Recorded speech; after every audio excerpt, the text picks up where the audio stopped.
Monster Hunter is back with a bang on current-gen consoles. Wilds, the latest series entry, features a seamless open world in a series first, plus plenty of visual bells and whistles, courtesy of Capcom's RE engine. So can the long-standing series hold up to current-gen pressure? And how do performance and image quality fare across PS5, Series X, and Series S?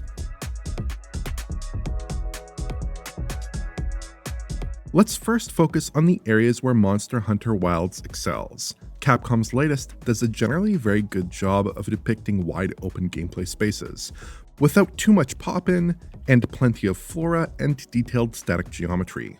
The crags and caves of the game's opening desert section are impressively ornate, and the game's forested second area shows off a lush, foliage-rich environment. I would say Wilds generally meets current-gen standards here, without hard polygonal edges or bits of low-res texture work that might betray adherence to earlier console hardware. We're looking at the PS5 code here in resolution mode, though we'll discuss the other modes and consoles later in this video.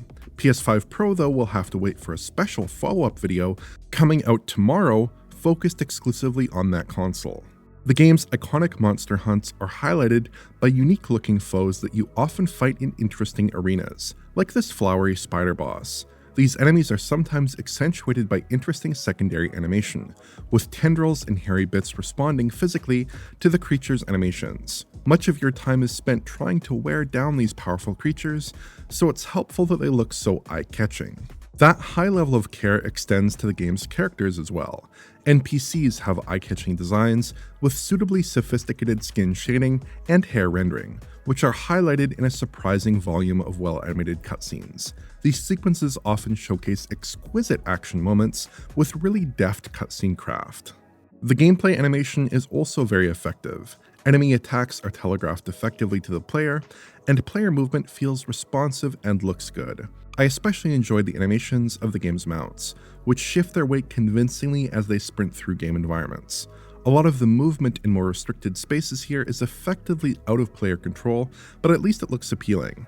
Wilds' lighting can also be pretty good at times. At its best, we get very effective large-scale light bounce and occlusion, which is most obvious during especially sunny times of day. Smaller scale detail is mostly treated with SSAO, but archways and large rock formations seem to be lit primarily using a baked GI technique, which is often effective. At times, the results can be quite striking, particularly in clear conditions. In its own element, I think Wilds generally looks good and often comports itself to a reasonable current-gen visual standard. But when you go back to prior series entries, the visual progression is more obvious. Monster Hunter World, the last major MT framework game, has comparatively basic environments with somewhat crude-looking models. Characters in particular are a huge step back from their more realistic counterparts in Wilds. Plus, World generally features smaller environments than Wild, with smaller groups of enemies with less interesting behavior, and those environments are segmented into discrete playable chunks, unlike Wilds. Monster Hunter Rise is somewhat cruder still. This 2021 game was built on the more modern RE engine, but it was developed around the capabilities of the Nintendo Switch. As a result, it looks more basic, with flatter environments and simpler terrain. It's not a bad looking game by any means, but it definitely feels like something closer to a 360 or PS3 title than World, even though I'm capturing it here on PS5. Relative to those earlier games, I think Wilds is a clear improvement, and shows the advantages of focusing on more advanced consoles, along with a more generously resourced development on a more modern engine. There are some areas where Wilds doesn't necessarily match expectations though. One of those areas is the game's overall lighting quality. The first thing that will stick out to a lot of players is just how subdued the game looks in most lighting conditions. If we take out a lumiscope in Final Cut, it's obvious that Wild's brightness level is generally quite compressed, with lifted blacks and suppressed highlights. This can give it a very gray look, which doesn't really flatter the game to my eyes. In very bright, contrasty lighting conditions, this isn't as much of an issue, but a lot of the time Wilds has a gray cast, with blacks that are lifted considerably above pure black in the SDR Rec 709 color space. Weirdly, some of the game's weapons and armor don't seem to be reflecting light properly and have a very dark color relative to the rest of the scene in some areas, which just seems incorrect. There are some obvious lighting flaws on top of that grading issue. The game's GI and SSAO don't do a good job of effectively shadowing carpets of foliage in the jungle area, for instance. Small-scale environments, like the inside of this tent, aren't really lit plausibly in my opinion. Wider shots of more naturalistic environments with strong, direct lighting fare best, while more cramped, indirectly lit interiors can look somewhat dated. But if I just do a side-by-side of the game, running with its more restrictive default grade and a simple color correction with the blacks pulled and the highlights pushed, I think you can see that fairly minor tweaks could produce a punchier look in line with other recent AAA titles. It's worth noting that World and Rise both don't suffer from this issue, as they generally make use of all the Luma space available in Rec 709. The controls available for SDR are very limited and don't really allow you to improve this issue, but HDR does give additional controls over different brightness parameters, and darkening the shadows is an option. I think it can improve the look of certain scenes, but it has an inconsistent impact across the game, so is probably best avoided. The excellent RTGI from Dragon's Dogma 2 doesn't make the cut here either, unfortunately, which might improve the game's overall visual quality at the cost of performance. Perhaps as a consequence of relying on a baked lighting system, Wilds appears to have a fixed time of day, which feels a little odd, though I got used to it after a while. Beyond any lighting quirks, I think the game's general image quality and performance metrics just aren't very good for a title like this. Wilds isn't necessarily pushing out the cutting edge when it comes to visual quality, but it runs like it does. Essentially, the game has 3 basic modes here, which interact with 2 visual toggles to produce 8 effective mode combinations, at least in my reading. Framerate has a toggle for a 60 FPS cap, Resolution has a toggle for a 30 FPS cap, and Balanced has a toggle for a 40 FPS cap, but only at 120 Hz output. And all modes can optionally output at 120 Hz on PS5. Essentially though, Resolution, Balanced, and Framerate are the basic equivalents of the 30, 40, and 60 FPS modes in other games. Compared side by side, the framerate mode is clearly the worst off, with a rougher, more aliased image that doesn't hold up all that well on a 4K television set. The other 2 mode offerings are quite close to each other in relative quality. None of the modes are free of aliasing, but the framerate mode is clearly the odd man out here, with the other 2 options delivering reasonable enough results. In pixel count terms, the breakdown is pretty simple here. The resolution mode counted at approximately 1656p on average in my tests, balanced at about 1224p, and framerate at about 900p. Wilds appears to use AMD's FSR1 to upscale those resolutions to 4K, and there doesn't seem to be a temporal upsampling process. The resolution does vary somewhat though in all 3 modes, suggesting a dynamic resolution setup. For instance, the framerate mode counted as low as 720p for me, topping out at around 1080p. I don't think the anti-aliasing in question here does a very good job of cleaning up the final image, and FSR1 is a less than ideal upscaling solution.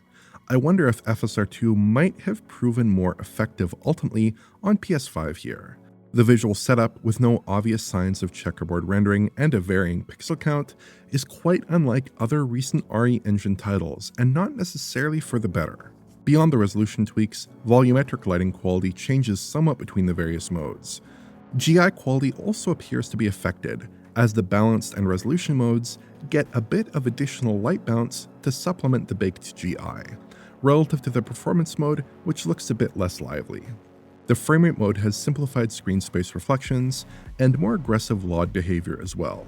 These modes do provide a pretty decent range of performance. On the top end, the framerate mode does an okay job of hitting 60 FPS, though there are frequent dips beneath. It tends to hover right at 60 with some dropped frames in the mix. Not exactly what you'd want from a performance mode necessarily, but it does feel better with VRR.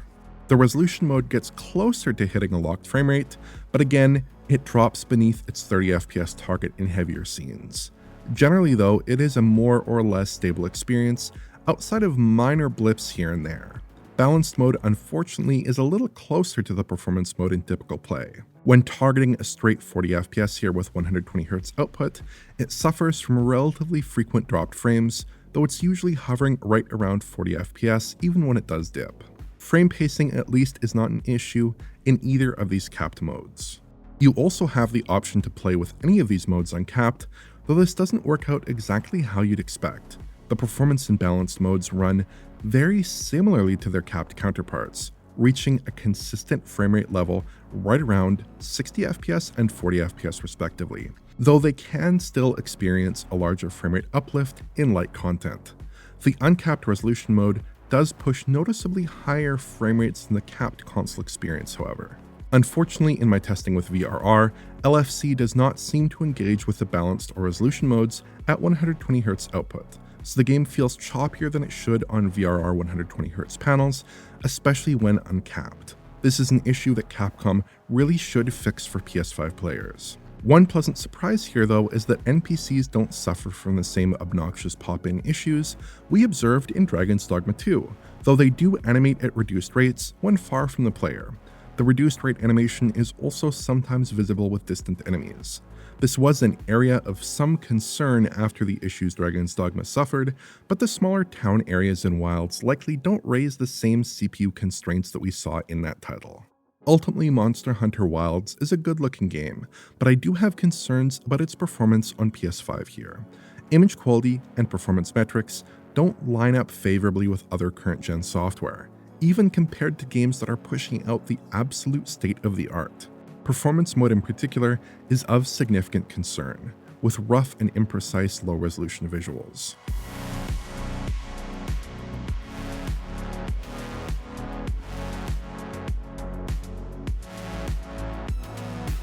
With PS5 out of the way, let's move on to Microsoft's current-gen fare. Series X is very similar to the PS5 version visually, with basically identical visuals and similar pixel counts.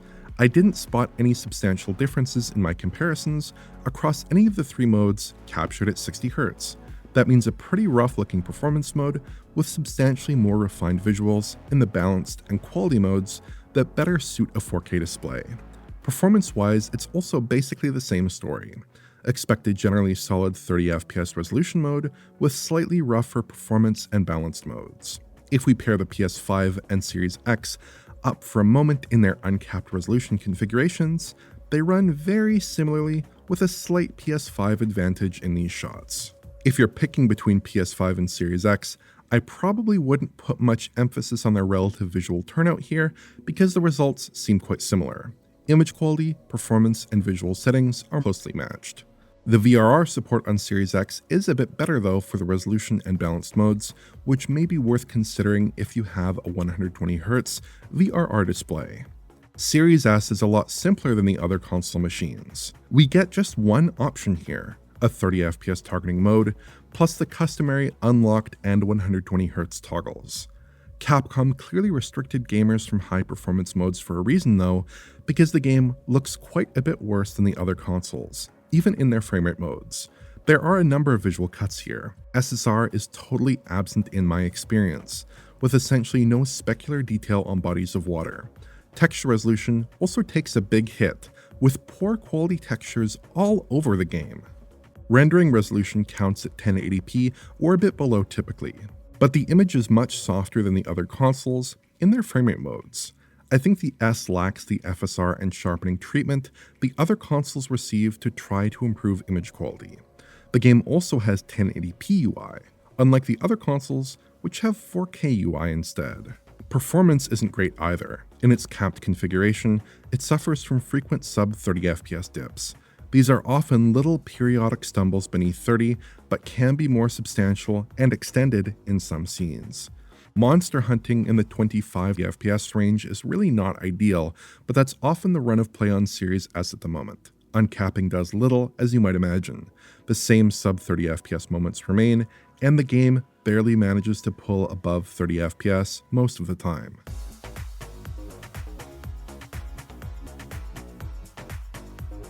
Beyond the visual minutiae, I do have to admit that Monster Hunter Wilds didn't really grab me as a player. I've played and enjoyed older Monster Hunter games before, but Wilds is a pretty overwhelming game in the sophistication of its gameplay systems. The combat involves a lot of complexity.